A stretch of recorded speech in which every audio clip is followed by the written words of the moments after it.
안녕하세요. 남북한 관계 시간입니다. 이번 시간에는 남북한 관계, 특히 북한 문제에 있어서 가장 중요한 문제 중에 하나라고 볼 수 있는 북한 핵 위기에 대해서 살펴보겠습니다. 그동안 북한 핵 위기가 어떻게 시작되었고 또 전개 과정을 거쳤는지에 대한 논의가 되겠습니다.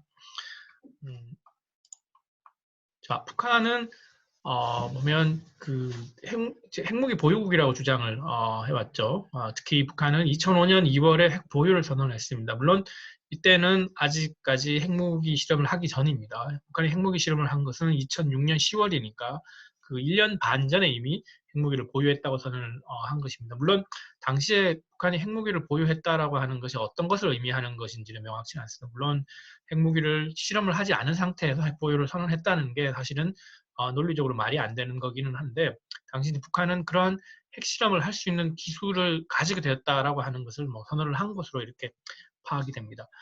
당시에는 거의 믿지 않았지만 2006년 10월에 북한이 1차 핵실험에 성공하면서부터 이후에 이 북한이 핵무기 보유국이 되고 핵실험, 핵능력을 가지고 있다라고 하는 것을 이제 세계에 보여주게 된 것이죠. 그래서 2006년부터 2017년까지 보면 한 10여 년 동안 6번의 핵실험을 감행을 했죠. 그래서 우리는 보통 북한의 비핵화에 대해서 논의를 하는데, 북한은 계속해서 핵능력을 발전시켰고 또한 그 핵무기 보유국의 지위를 주장하고 있습니다. 기존의 NPT에서 핵확산 금지 조약에서 보면 5개국이 그 공식적인 핵무기 보유국으로 돼 있죠. 그 미국과 소련, 러시아, 그리고 영국, 프랑스, 중국 이렇게 되어 있습니다. 근데 그 이외에도 NPT 바깥에서 NPT의 회원국이 아니면 핵무기를 개발한 국가가 인도나 파키스탄, 그다음에 이스라엘 이런 국가들 보통 이야기를 이제 합니다. 근데 북한의 핵무기를 개발을 했음에도 불구하고 이전에 NPT 회원국이었기 때문에 NPT 회원국 중에서는 유일하게 새롭게 핵무기를 개발한 국가가 되겠습니다. 그래서 북한이 핵무기를 했다라고 하는 것이, 핵무기 실험에 성공했다라고 하는 것이 국제 비확산 레짐에 굉장히 중요한 의미를 가지고 있는 것이죠. 그 국제 비확산 레짐 안에서 핵무기를 개발했다라고 하는 것이 상당히 큰 의미를 가지고 있는 것입니다. 그렇지만 국제사회는 북한을 공식적인 핵무기 보유국으로 인정할 가능성은 거의 없습니다. 왜냐하면 아까 이야기했던 그런 연장선상에 있는 것이죠. 북한은 국제 비확산 레짐 안에 있으면서 핵무기를 보유했기 때문에 그러한 것이 만약에 국제사회에서 인정이 된다면, 인정을 받게 되면 다른 국가들에게도 확산될 가능성이 있기 때문에 그런 것이죠.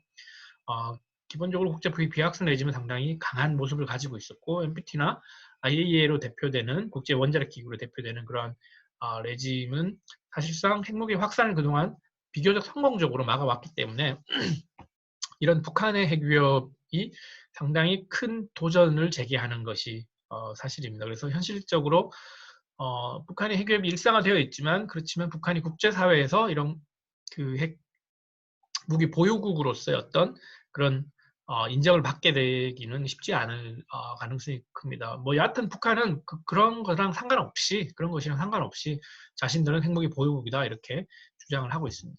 우리가 느끼기에는 북한의 핵무기 보유를 공식적으로 인정할 수는 없지만, 왜냐하면 그것은 북한이 핵 보유국으로서의 지위를 가지고서 여러 가지 영향을 미칠 수 있기 때문에 그런 것이고, 국제 비확산 레짐 자체를 붕괴시킬 수 있기 때문에 그런 것이죠. 따라서 우리나 국제사회는 그것을 인정을 할 수는 없는데, 그렇지만 북한이 사실상의 핵무기 보유국이기 때문에 사실상의 핵무기 보유국인 북한에 대해서 어떻게 대응을 할 것인가, 이런 부분들에 대해서는 고민을 해야 될 겁니다. 그렇죠? 그래서 자, 북한 핵 위기의 역사에 대해서 잠깐 살펴보겠습니다.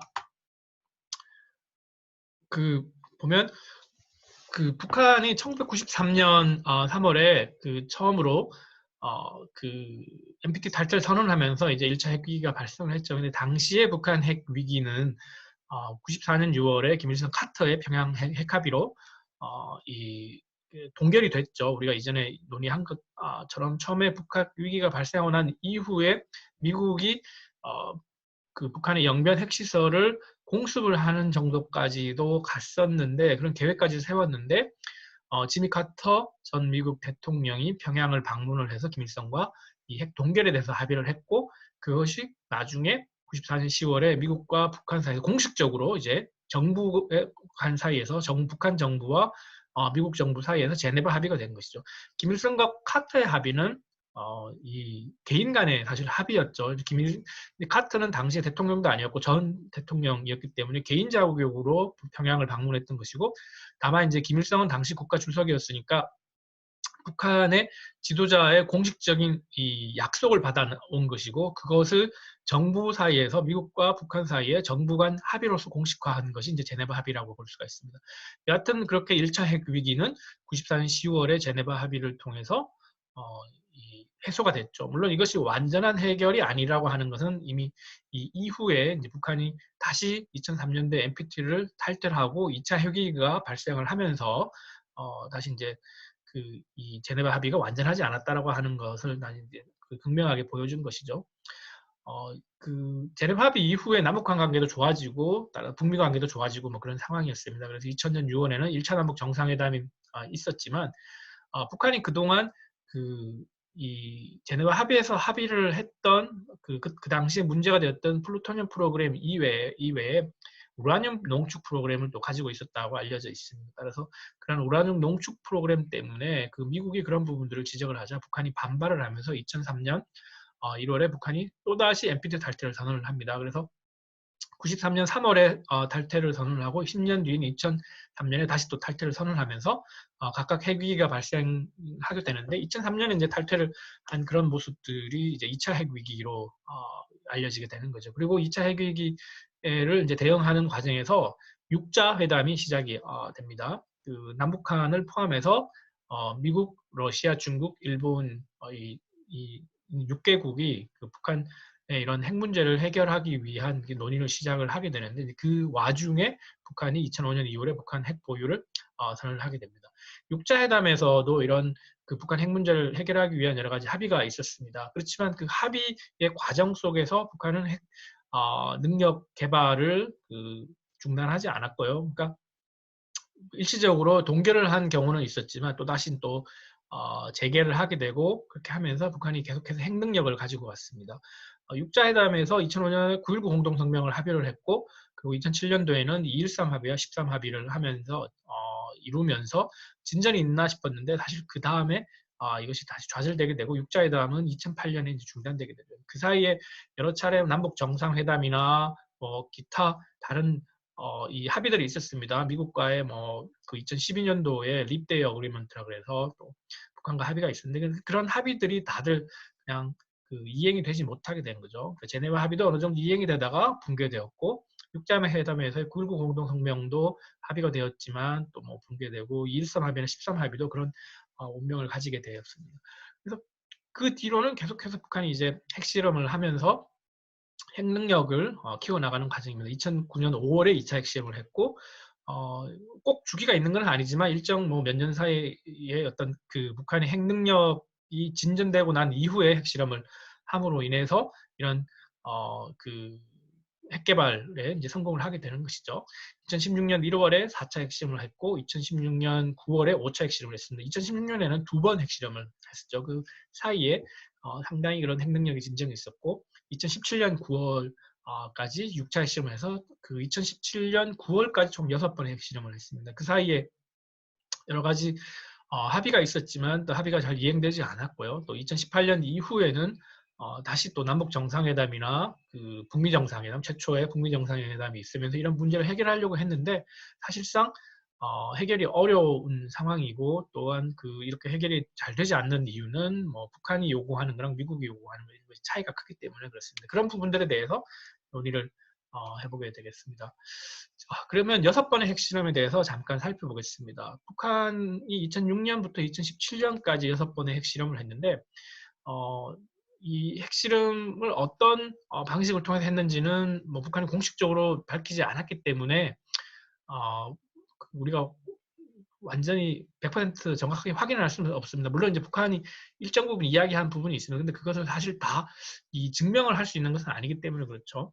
북한은 기본적으로 이제 원래부터 가지고 있었던 플루토늄 프로그램을 가지고서 핵실험을 했다고 알려져 있는데, 나중에 이제 그걸 통해서 만든 핵탄두를 통해서 핵실험을 했다거나 5차 핵실험의 경우였죠. 아니면 수소탄을 폭파시켰다든가 그런 주장을 합니다. 이제 그걸 다 믿을 수는 없지만 여하튼 북한의 핵 능력이 그만큼 많이 성장을 했다라고 하는 발전했다라고 하는 것을 보여줄 수가 있습니다. 위력을 따지면 1차 핵실험은 0.8킬로톤이었습니다. 따라서 이 당시에는 이것이 핵실험인지조차 조금 이야기하기가 민망할 정도로 조금 취약한 상황이었는데 그래도 어느 정도의 그런 기술 개발을 이야기했던 것이죠. 그렇지만 2차, 3차, 4차, 5차 오면서 계속해서 이런 핵 능력, 위력이 증가하는 것을 보면 북한의 핵 능력이 그만큼 많이 발전했다라고 하는 것을 이야기를 하는 것이겠죠.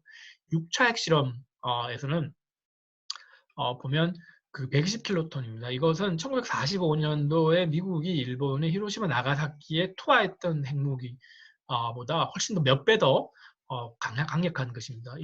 우리가 이런 그 핵무기, 북한 핵무기 핵실험의 위력을 우리가 좀 비교하기 쉬운 지진파를 통해서 살펴보면 1차 핵실험은 3.9 정도였습니다. 그렇지만 이것이 계속 발전하다가 하면서 6차 핵실험이 되면 6.3 정도가 됩니다. 우리가 익히 많이 알고 있는 그런 지진 있지 않습니까? 우리나라에서 가장 강력했다고 알려진 그런 경주 지진이나 이런 것들도 보통 5.8 정도입니다. 5.8, 5.9 이런 이 정도인데 그럼 6.3이랑 차이가 별로 안 나는 것 같지만 사실은 0.2 차이가 날 때마다 위력은 2배 정도 차이가 있습니다. 그만큼 북한의 핵실험이 강력한 지진파를 발생을 시켰던 것이고 그 말은 곧 북한의 핵 능력이 그만큼 많이 진전됐다라고 하는 것을 이야기를 하는 것입니다. 자, 북한이 이런 핵실험에 대해서 유엔은 안보리 제재를 했죠. 1차 핵실험 이후에 그 유엔 안보리 제재 결의 1718을 시작으로 해서 6차 핵실험까지, 6차 핵실험의 2375까지 여러 차례의 안보리 제재를 했습니다. 물론 북한의 핵실험뿐만 아니라 북한의 탄도미사일 개발과 발사도 금지되어 있습니다. 그래서 탄도미사일 발사 개발을 한 이후에도 유엔 안보리 제재가 여러 번 있었는데 그런 것을 토대로 보면 북한의 이런 핵 능력과 미사일 능력을 개발하는 데 있어서 국제사회가 굉장히 강력한 대북 제재를 통해서 대응을 해왔다는 걸 알 수가 있습니다. 그렇지만 그러한 제재에도 불구하고 북한은 이렇게 핵 능력을 계속해 왔다는 거죠. 북한은 그래서 공식적으로 탄도미사일에 탑재할 수 있는 핵무기를 다종화했고 경량화했고 소형화했다고 주장을 하고 있습니다. 그래서 굉장히 여러 가지 형태로 핵무기를 만들 수가 있어서 여러 가지 다양한 어떤 미사일에 탑재를 할 수 있다고 주장을 하는 것이죠. 물론 그것이 증명된 바는 없지만 북한은 그렇게 주장을 하고 있습니다. 그리고 미사일에 탑재할 수 있을 정도로 가볍게 만들었다라고 하는 것이죠. 그거 가볍고 작게 만들어서 미사일에 탑재시켜서 위협을 할 수 있다라고 하는 것을 이야기를 하는 것입니다. 자, 6차 핵실험을 하고 그 다음에 2017년 11월 29일에 북한이 화성 15형 로켓 발사를 했다고 하는데 이제 당시 그것이 ICBM 즉 대륙간 탄도미사일의 어떤 그런 형태를 가지고 있었다라고 능력을 가지고 있었다라고 알려져 있습니다. 그래서 그 이후에 북한은 대미 핵 억제력을 완성했다고 주장을 했습니다. 즉 그 당시에 북한은 6차 핵실험을 통해서 핵 능력도 완성을 했고 그것을 실어서 ICBM 미사일에 실어서 미국의 동부까지도 공격할 수 있을 정도의 능력을 가졌기 때문에 대미 핵 억제력을 완성했다고 선언을 한 것입니다. 물론 그 이후에 북한이 그런 핵 억제력을 완성했다고 생각했기 때문인지 남한에 대해서 관계 개선을 모색을 하고 또 북미 정상회담을 하면서 미국과 핵과 미사일에 대한 이제 협상을 하고 주고 받으려고 하는 그런 시도를 했는데 여하튼 이런 모든 것들이 북한의 핵 능력이 그만큼 많이 진전됐다라고 하는 것을 이야기를 해주는 것이라고 할 수 있죠. 자, 이건 2016년도에 북한이 공개를 한 핵탄두입니다. 북한의 미디어에서 나타나는 것이었는데 실제 북한의 주장에 따르면 이 핵탄두를 터뜨렸다고 이렇게 알려져서 그냥 핵폭발을 시킨 게 아니라 탄도화 시켜가지고 이제 폭발시켰다는 거죠. 북한의 주장에 따르면 이제 이 탄두를 미사일에 실어서 공격을 할 수 있다라고 하는 것을 얘기를 하는데 물론 바로 이 탄두를 폭발시켰는지 아닌지 그거는 명확치는 않지만 북한의 주장에 따르면 그렇게 되어 있습니다. 그리고 이것은 2017년도에 공개를 한 북한의 수소폭탄입니다. 형태나 이런 모양이나 이런 것들을 보면 아마 수소탄의 형태와 비슷하다고 알려져 있습니다. 북한은 이것을 이제 폭발시켰다고 얘기를 하는데 앞서 2016년도에 공개를 한 핵탄두처럼 이렇게 무기화를 했다, 군사 무기화를 했다라고 하는데 의미를 가지고서 이제 이야기를 하고 있는 것 같습니다. 자, 여기 이제 보이는 사진은 2017년도에 공개를 한 북한의 탄도미사일입니다. 장거리 탄도미사일이죠. ICBM과 IRBM을 이야기를 하고 있습니다. ICBM은 대륙간 탄도미사일이고 IRBM은 그 인터레인지 벌리스틱 미사일이라고 그래서 뭐 중거리 탄도미사일 정도로 해석을 할 수가 있겠습니다. 그만큼 북한이 한반도와 동북아뿐만 아니라 미국 본토에까지 도달할 수 있는 그런 능력을 가졌다는 거죠. 미사일 능력을 가졌다는 거죠. 그것이 북한에게 왜 중요하냐 하면 단순히 그냥 핵무기를 완성을 해서 활용할 수 있는 것이 아니기 때문에 그런 것이죠. 미국은 태평양 건너에 있기 때문에 미국을 위협하려면 핵무기를 미사일에 실어서 위협을 해야지 가능한 것인데 그걸 위해서 북한이 핵무기나 아니면 잠수함 발사 미사일인 SLBM 개발에 집중을 하고 있는 것입니다. 이 사진을 보면 이건 역시 북한 미디어에 나오는 사진인데 사진을 보면 이것이 그냥 벌판에서 이렇게 발사를 하는 것을 알 수 있죠. 과거의 대포동 미사일 같은 경우에는 발사대가 있었는데 이건 발사대를 그냥 차량이 이동식 트럭 차량이 가지고 있는 것입니다. 그러니까 언제나 어디서나 이동을 하면서 이 미사일을 쏠 수 있다라고 하는 것은 그만큼 북한이 기동성을 가지게 됐다는 것이죠. 미국이나 한국의 정찰 위성이 그것을 탐지하기 전에 옮겨 다니면서 숨고 옮겨 다니면서 이런 미사일을 발사를 할 수 있다라고 하는 것은 그만큼 더 위협이 될 수 있다라고 하는 것을 얘기를 하는 것이겠죠. 이것은 북한의 그 북극성이라고 이야기하는 대륙간 탄도 미사일급의 그걸 만들기 위한 그 SLBM입니다.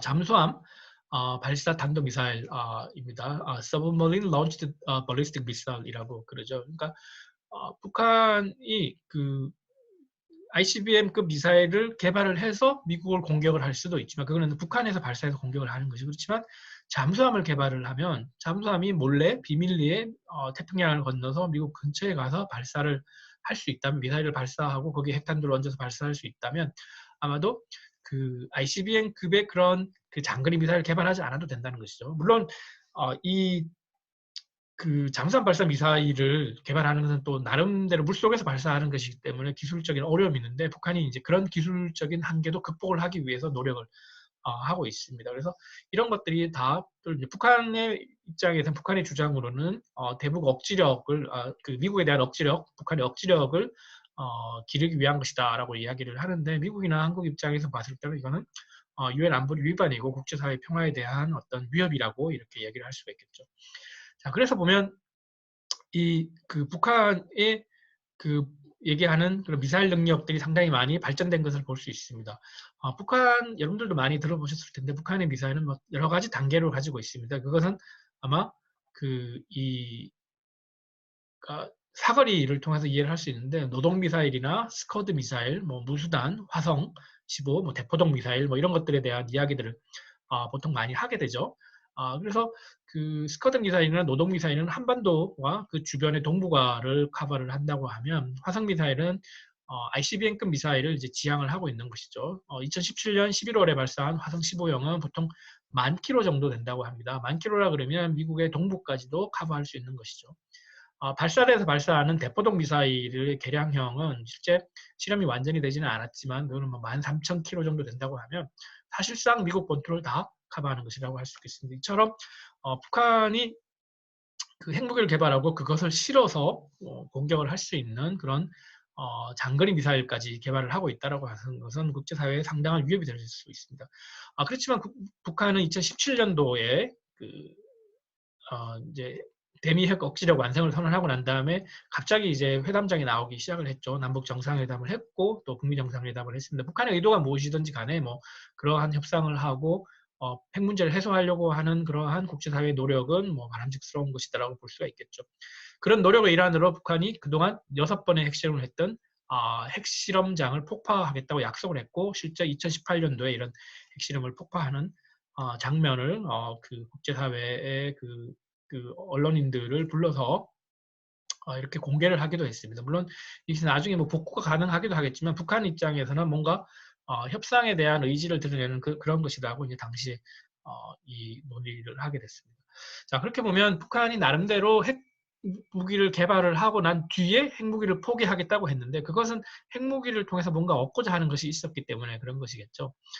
그건 바로 이제 북한의 체제 보장과 그 한반도에서의 평화 체제 뭐 이런 것이라고 볼 수 있습니다. 북한은 그 뭐랄까요? 그러니까 스스로 안보 위협을 느끼고 있다고 주장을 하고 있습니다. 우리 입장에서는 뭐 우리가 북한을 뭐 침략할 것도 아니고 미국이 침략하지도 않는다고 생각을 하지만 북한 입장에서는 나름대로 미국이 북한을 뭐 리비아나 이라크에서 뭐 그랬던 것처럼 정권을 붕괴시키려고 노력을 할 수도 있고 이라크처럼 침공을 할 수도 있다고 그렇게 생각을 하고 있습니다.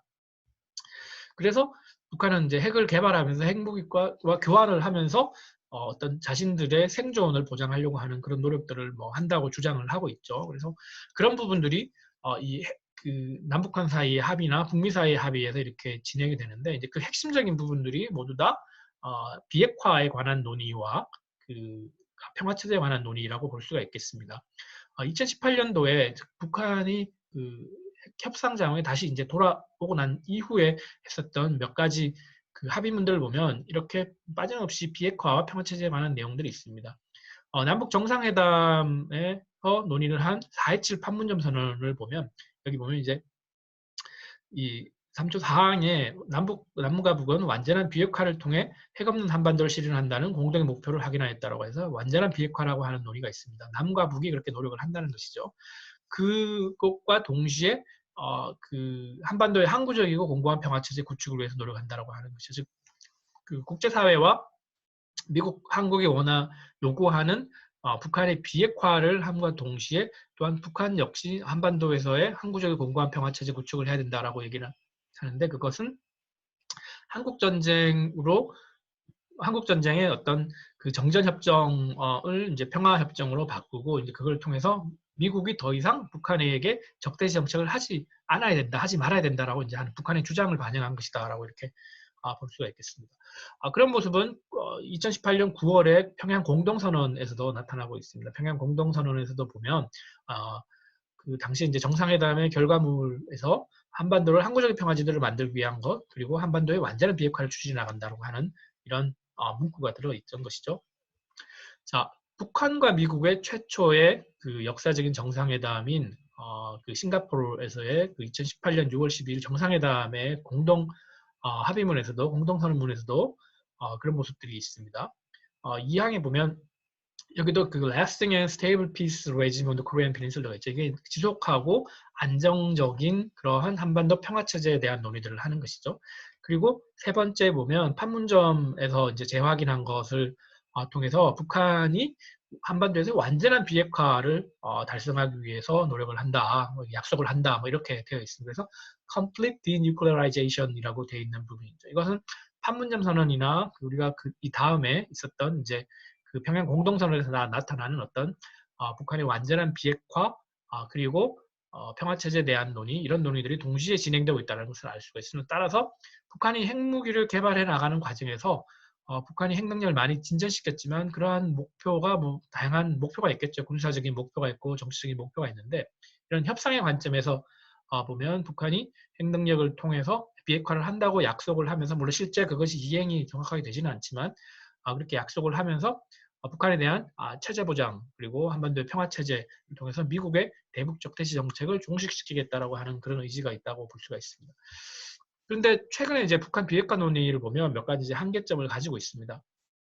사실상 완전한 비핵화를 언급을 하기는 했는데 이게 사실 어떤 비핵화인지는 불명확합니다. 미국은 CVID나 FFED라고 그러죠. 완전하고 그 검증 가능하고 되돌릴 수 없는 비핵화를 얘기하죠. Complete Verifiable Irreversible Denuclearization이나 혹은 Final Fully Verified Denuclearization이라 그래서 이제 최종적이고 완전히 검증된 것이라고 했는데 뭐 약간의 미묘한 차이는 있지만 기본적으로는 미국이 생각하는 완전한 비핵화는 북한의 핵 능력을 완전히 제거하겠다라고 하는 것이죠. 그리고 되돌릴 수 없게 만들려고 하는 것이죠.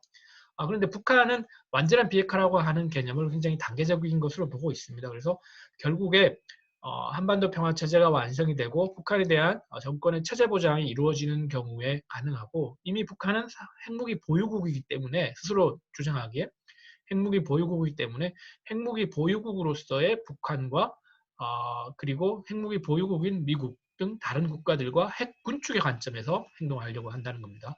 즉 우리가 비확산 해제 보면 핵 보유국 있고 핵 비보유국이 있죠. 핵 비보유국은 핵무기를 개발하지 않고 확산하지 않겠다라고 하는 약속을 하고, 핵무기 보유국은 핵을 또 확산하지 않겠다는 약속을 하지만 또 보유한 핵에 대해서는 군축을 하겠다는 약속을 하는데, 북한이 요구를 하는 것은, 북한이 주장하는 것은 그런 비보유국의 위치에서 주장을 하는 것이 아니라 핵무기 보유국의 위치에서 주장을 하고 있다라고 하는 것이죠. 그런 관점에서 보면 미국이 이야기하는 비핵화의 논의와, 완전한 비핵화라는 동일한 용어를 썼지만 그런 비핵화의 용어와 북한이 얘기하는 거랑 상당히 이제 다른 것이다라고 이렇게 볼 수가 있겠습니다.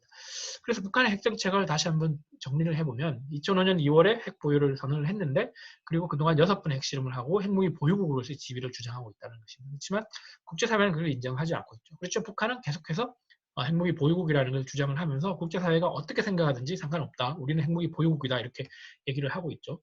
2012년 4월에 그 북한의 조선민주주의인민공화국 사회주의 헌법을 개정을 했는데, 그때 이제 핵무기 보유국임을 명시를 했죠. 그리고 2013년 4월에 소위 그 핵무력 경제 병진 노선이라고 하는 유명한 김정은 정권의 그 국가 전략이라고 할 수 있는 그런 것을 발표를 할 때, 이 핵무력이라고 하는 것을 공식적으로 국가 전략으로서 이제 활용하겠다라고 하는 것을 이제 이야기를 했습니다. 즉 북한은 핵 문제를 자신들이 안보를 지키기 위한 것이지, 그 절대 어떤 그 북한 핵 문제를 위해서 문제가 야기된다고 이렇게 생각하지 않습니다. 즉 한국이나 미국이나 국제사회가 북한 핵 문제를 이제 북한의 문제로 보는 데 반해서, 북한의 이 문제를 단순한 북한의 문제가 아니라 이런 한반도의 그 안보 구조 자체의 문제가 있기 때문에 그런 것이고, 북한은 불가피하게 핵무기를 개발하게 됐다라고 하는 어떤 그런 항변을 하고 있는 것이죠. 그래서 북한은 그 북한 핵 문제에 대한 용어도 조선반도 핵 문제라고 얘기를 합니다. 우리말로 바꿔서 쓰면 한반도 핵 문제라는 거죠. 즉 한반도에서의 핵 문제는 북한에만 있는 것이 아니고 다른 쪽에도 있다라고 하는 그런 주장이죠. 물론 남쪽에 핵무기가 없기 때문에 사실 말이 안 되는 건데, 북한이 얘기하는 것은 미국이 한반도에서 가지고 있는 해구산 확대 억지, 확장 억지력, 그 확장 핵 억지력 이런 부분의 문제를 통해서 인식을 하고 있고, 그것을 통해서 한국과 미국의 어떤 대북 정책을 전반적으로 근본적으로 변화시키려고 하는 의도다라고 이렇게 볼 수가 있겠습니다. 자, 그래서 이제 북한은 그런 병진 노선을 통해서 핵무기를 개발하고 또 경제를 발전시켰다고 얘기를 하는데, 사실은 이제 핵무력 경제 병진 노선도 역시 이제 핵 능력에 포커스가 가 있는 것이죠. 경제를 동시에 발전시키겠다고 얘기를 하기는 하지만 사실 핵 능력을 계속해서 개발을 하고 핵무기 프로그램을 가지고 있는 한 사실 이런 것들을 하기가 어렵겠죠. 왜냐하면 국제사회가 이런 핵무기를 보유하고 국제사회를 위협하고 있는 북한에 대한 경제 투자를 한다든가 아니면 그 경제 교류를 한다든가 협력을 할 가능성이 없는 거죠. 그래서 병진 노선은 핵 능력과 경제를 동시에 발전시킨다고 이야기를 하지만 사실은 그런 딜레마가 있습니다. 그 핵을 강조를 하다 보면 경제가 안 되고, 경제를 강조를 하려고 하면 핵 능력에 대한 문제가 생길 수밖에 없기 때문에, 그런 전략적 딜레마와 악순환 고리를 가지고 있기 때문에 북한 나름대로도 어쩔 수 없이 스스로는 어쩔 수 없이 핵무력 경제 병진 노선을 가지고 있고, 그것이 자국의 안보와 정권의 안보를 보장하는 것이다라고 이야기를 하기는 하지만 그런 어려움을 가지고 있습니다. 북한이 2017년 11월에 그 대미 핵 억지력을 완성을 선언했다고 그랬죠. 그 이후에 이제 남북 회담을 하고 남북 정상회담을 하고 하는 그 과정에서 새로운 전략적 노선이라고 발표를 했습니다. 그 전략적 노선은 이 5년 만에 북한이 핵 무력 경제 병진 노선에서 그 한 축인 핵 능력의 완성을 선언을 한 것이기 때문에, 병진 노선의 다른 한 축인 이제 경제 발전에 집중을 하겠다라고 하는 것입니다.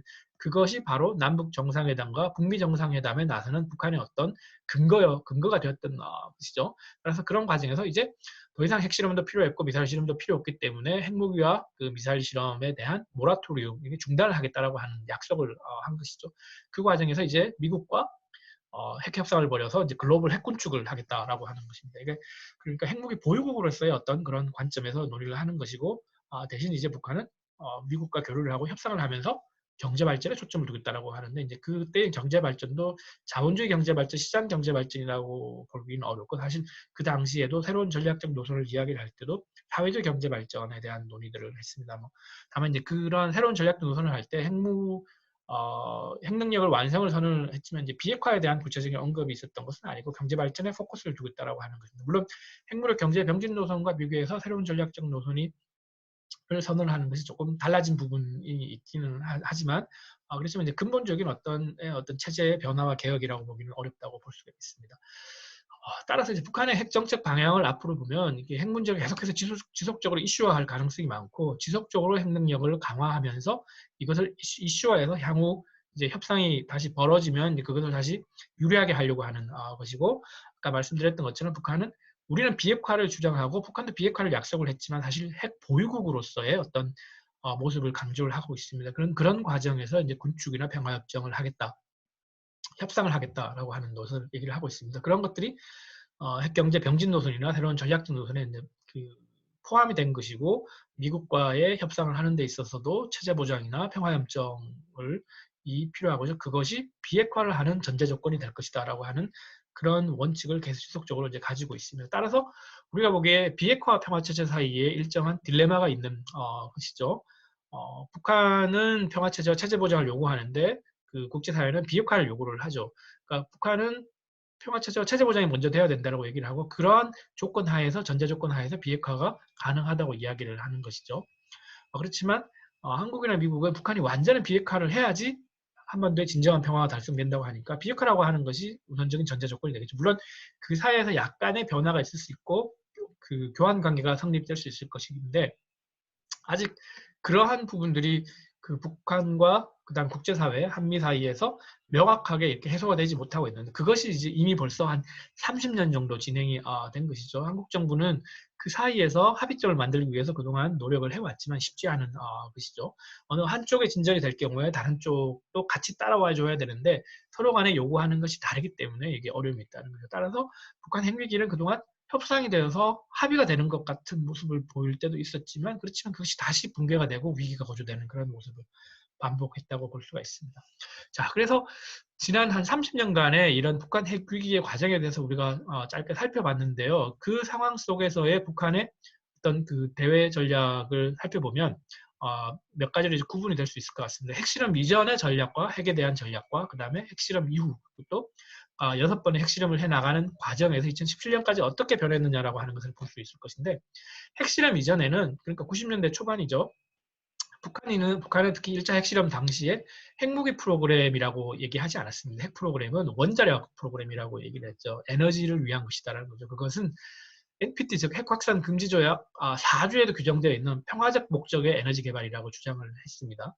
하지만 2002년 가을 이후에 즉 2차 북핵 위기가 이제 발발하고 난 이후에 북한은 이것이 미국에 대한 억지용일 수 있다라고 그런 어떤 사실을 부정하지는 않았습니다. 당시에 이제 핵무기보다도 더한 무기도 개발할 수 있다라고 이렇게 이야기를 하면서 이 핵 프로그램이 그 군사적인 무기와 관련될 수 있다라고 하는 사실을 이제 부정을 하지는 않았는데요. 당시에 보면 이제 여전히 북한이 핵실험을 하기 이전이니까 이제 그런 것들을 프로그램을 완성을 할 수 있을지 또 이렇게 불확실한 상황이었지만 그런 프로그램을 가지고 있었다라고 하는 것을 은연중에 인정을 한 것이다라고 볼 수가 있습니다. 자, 2006년도에 1차 핵실험이 있었는데 1차 핵실험이 있었던 2006년과 3차 핵실험이 있는 그런 시기까지를 이제 비교를 해보면 북한은 이 자위적인 핵 억지력, 선제 핵 불사용, 핵위협을 및 핵이전 불허, 조미 적대사선 청단 이런 것들을 주로 많이 얘기를 많이 합니다. 그러니까 북한의 핵 능력이라고 하는 것이 상당 부분 이 억지력을 위한 것이고 이 공격적으로 사용하기 위한 것은 아니다라는 것이었죠. 그렇지만 3차 핵실험을 하기 위해 이후에는 북한이 이 선제 공격을 할 수도 있다. 약간 이런 식의 어떤 논의를 하게 됩니다. 이 시기는 2013년에 이제 핵무력 김정은 정권에서 핵무력 경제 병진 노선을 발표를 하던 시기인데 이 핵 무력이라고 하는 것이 핵 능력이라고 하는 것이 핵실험의 과정에서 뭔가 군사적으로 이제 더 활용을 할 수 있다라고 하는 것을 조금 더 보여주는 것이다 볼 수 있겠습니다. 자, 4차 핵실험에서 6차 핵실험 사이에는 조금 더 변화가 공격적인 모습으로 변하게 됩니다. 2016년도에 조선노동당 7차 당대회가 있었죠. 그 36년 만에 당대회를 했는데 그때 그 핵능력에 대해서 이제 조금 더 구체적으로 논의를 하면서 공세적인 대외 전략을 이야기를 하게 됩니다. 자, 핵무력 경제의 병진 노선을 유지를 하면서 동방의 핵 대국을 지향한다고 하는 표현이 있었습니다. 이 과정 속에서 이 북한은 미국과의 핵 군축 협상을 통해서 미국의 한반도 정책을 변경을 시도한다라고 하는 거, 특히 미군 철수나 아니면 뭐 전쟁 장비 철수 그리고 전쟁 한미의 그 군사 훈련을 전쟁 연습이라고 하면서 중지해야 된다 이런 요구 사항을 하게 되고 또 북미 간의 평화 협정을 맺어서 이 한반도의 상황을 변화시키려고 하는 그런 의도를 보이게 됩니다. 자, 5차 6차 핵실을 통해서 보면 핵억지 능력 중에서 굉장히 이제 중요한 공포의 균형을 추구하고 있다는 것을 이야기를 하게 됩니다. 이건 냉전 시대 미국과 소련 사이에 서로 핵무기를 보유하고 있기 때문에 상대방을 공격할 수 없다는 그런 핵무기에 의한 공포의 균형을 이야기하는 것인데 이제 북한도 나름대로 핵에 대한 자신감을 가지면서 이런 공포의 균형을 이야기하기 시작을 했고 전략적으로도 한반도에서의 세력 균형을 그 북한에게 유리하게 하기 위한 좀 더 한반도의 그 현상 타파적인 목표를 가지고 있다. 전략적으로 그런 것을 가지고 있다라고 이야기를 할 수가 있습니다. 그렇지만 사실은 북한은 전략적으로 그런 것을 가지고 있지만 대외 정책적으로 보면 그렇게 이 핵을 뭐 사용을 한다든지 핵을 군사적으로 아주 위협을 했다든지 뭐 그런 면을 좀 보여준 것은 아니죠.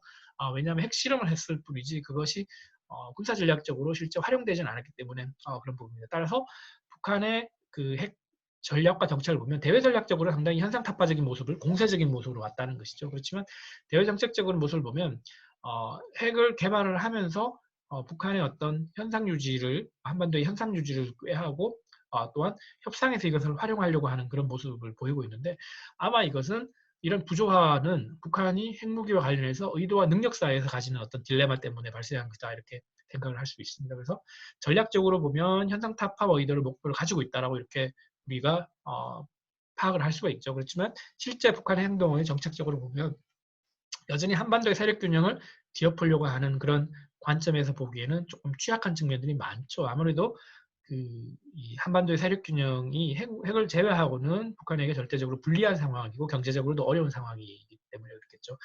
그렇지만 북한의 국력이 앞으로 만약에 강화된다면 이런 부조화를 해소하려고 하는 노력을 할 것인데 여전히 북한은 3대 혁명 역량 강화를 강조하고 있죠. 북한에서 역량 강화, 남한에서 역량 강화, 국제 역량 강화. 실제 이것이 현실적으로 이게 가능하지 않지만 비현실적인 것이지만 현재 상황에서는 장기적으로 보면 북한은 의도하는 것은 아마 이런 북한의 국력을 강화를 통해서 뭔가 과거의 어떤 한반도의 세력 그 균형이 북한에 유리했던 그런 상황을 다시 꾀하려고 하는 것이 아닌가라는 생각을 할 수 있습니다. 따라서 결과적으로 보기에 북한이 그 전략적으로 핵을 통해서 상당히 그 현상 타파적인 모습을 가지고 있는 것은 사실이기 때문에 이런 정책적으로 현상 유지적인 모습이 장기적으로 이렇게 계속해서 유지될 것이다라고 예상하기는 어렵습니다. 물론 북한이 상대적 국력이 계속해서 취약하다면 이런 상황이 지속될 수도 있지만 만약에 북한의 상대적 국력이 상승하거나 혹은 동북아에서의 미중의 세력 균형이 현재와 달리 변화될 그럴 경우에 북한에게 더 유리한 상황이 될 수도 있겠죠. 그러면 북한으로서는 자신의 능력을 과장하려고 하는 그런 노력을 할 수도 있겠죠. 따라서 한반도에서 북한은 자신들에게 유리한 새로운 어떤 세력 균형을 형성하려고 시도할 가능성이 크겠죠. 따라서 한국은 북한의 핵 개발에도 불구하고 우리는 뭐 재래식 능력이 강하고 그것을 이제 강화하려고 계속해서 지속적인 노력을 가지고 있기 때문에 이런 상황에서 이런 세력 균형의 현상을 유지하려고 하는 노력을 가지는 것이 필요하면 즉 북한과 계속해서 이렇게 그 어떤 그러니까 힘의 격차를 유지를 하면서 이 세력 균형이 한반도에게 유리한 그런 현재 상황을 유지하는 것이 필요한 거죠. 그것이 아마 대북 억제를 하는 것이고 북한이 핵을 개발하는 상황에서도 우리가 대북 억지력을 가질 수 있는 그런 상황이겠죠. 또한 그 미국과 중국과의 관계가 굉장히 크게 변화된다면 그래서 만약에 그 미중 사이의 세력 균형 관계가 크게 변화된다면 이것이 북한에게 유리한 상황이 될 수도 있겠죠. 만약 미국이 더 강해진다면 한반도에서 한국에게 더 유리한 상황이 지속되고 그것이 확대될 수도 있겠지만 이러한 동북아에서의 미중 관계 구조적인 요인 자체가 상당히 큰 변화의 요인이 되기 때문에 앞으로 이런 부분들을 관리하는 것도 상당히 중요하다고 하겠습니다. 따라서 이런 부분들에 대한 고민을 통해서 우리가 그동안 30년 동안 있었던 이러한 북한의 핵 위기 그리고 북한의 핵 능력의 성장에 대해서 대응하려고 하는 노력이 필요하다고 하겠습니다. 네, 자, 오늘 이 주제에 대한 강의는 북한 핵 위기에 대한 강의는 여기서 마치겠습니다.